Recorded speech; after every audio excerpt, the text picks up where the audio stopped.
রাজাকারের বাচ্চারা বলে এখনো ঢাকা বিশ্ববিদ্যালয়ের গোলাম আজমের ছবি টাঙ্গায়। এরা রাজাকারের বাচ্চা, এরা বাংলাদেশ মানে না।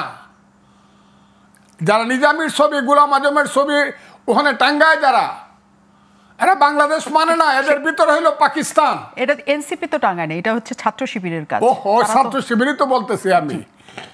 সব গাছেরই গোড়ায় এক। এরা সব ছাত্র শিবির থেকে বাইরে আসা ছেলে, অথবা জামাত থেকে অথবা জামাত গত 5 বছর যাবত এদেরকে এইসব আকাম কুকাম করার জন্য ট্রেনিং দিছে। এরা সব এক, এদের গোড়াটা এক।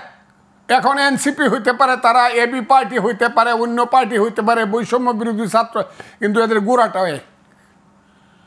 হ্যাঁ, এরা ইয়াজিদের বংশ। বাংলাদেশের রাজনীতি এরা হলো ইয়াজিদের বংশ। এরা ইসলাম মানে না, এরা উমাইয়া, এরা হাশেমি বংশকে ধ্বংস করতে চায়। কিন্তু তাদের বক্তব্য হচ্ছে যে এখানে সকলের রাজনীতি থাকবে, সকলেই এখানে রাজনীতি করার সুযোগ পাবেন। আওয়ামী লীগ যেটা করার চেষ্টা করেছে যে একতরফাভাবে সকল রাজনীতি বন্ধ করেছে, তারাই রাজনীতি করেছে স্বৈরশাসকের মতো। কাজে সকলের অন্তর্ভুক্তিমূলক রাজনীতি চায় তারা। সেখানে জামাত শিবিরের রাজনীতিও যেমন থাকবে, এনসিপির রাজনীতিও থাকবে। মিথ্যাবাদী। এটা তো আমি প্রথম বলছি 10 মাস আগে, যে জামাত যদি মনে করে যে সরিয়ে আইন চলবে, ইলেকশনে আসেন।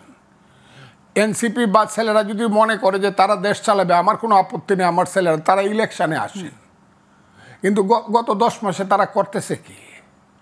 গত 10 মাসে তাদের একমাত্র আক্রমণটা কোথায়?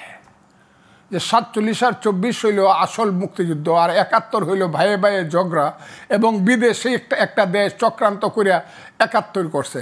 এই 71কে কলঙ্কিত করার জন্য, 71-এর মুখে কালি মাখানোর জন্য এদের সমস্ত প্রচেষ্টা। এবং ওই যে আপনি একটু আগে বলছেন কথাটা, ওনাকে জিজ্ঞাসা করছেন, যুদ্ধটা কিন্তু এইখানেই। What is the principal contradiction of a nation? 1971 সনে প্রিন্সিপাল কন্ট্রাডিকশন কী ছিল? 1947 সনে প্রিন্সিপাল কন্ট্রাডিকশন কী ছিল? আমাদের জাতির ভুল হোক শুদ্ধ হোক, সেটা ছিল হাত মে বেরি মুখ মে পান লড়কে লেঙ্গে পাকিস্তান। পাকিস্তানের সঙ্গেই পক্ষে আমরা ছিলাম, আর পাকিস্তান হবে কি হবে না এটা ছিল মূল কন্ট্রাডিকশন। 71-এর মূল কন্ট্রাডিকশন কি? 71-এর মূল কন্ট্রাডিকশন ছিল মুক্তিযুদ্ধ সঠিক না বেঠিক, পাকিস্তানি থেকে যাবে না মুক্তিযুদ্ধ করে বাঙালি জাতির একটা 1000 বছর পরে বাঙালি জাতির একটা জাতিরাষ্ট্র হবে। সেই 71-এর যে যুদ্ধটা, এটা সাধারণ যুদ্ধ না, 5ই আগস্টের যুদ্ধ না। কোথায় আপনি হিমালয় পর্বতের সঙ্গে আপনি টিলাকে দিয়ে কম্পিটিশন করাতে চান, এরপরে আপনাকে বলতে হবে আপনি সৎ চিন্তা করেন। আপনি তো অসৎ চিন্তা করেন।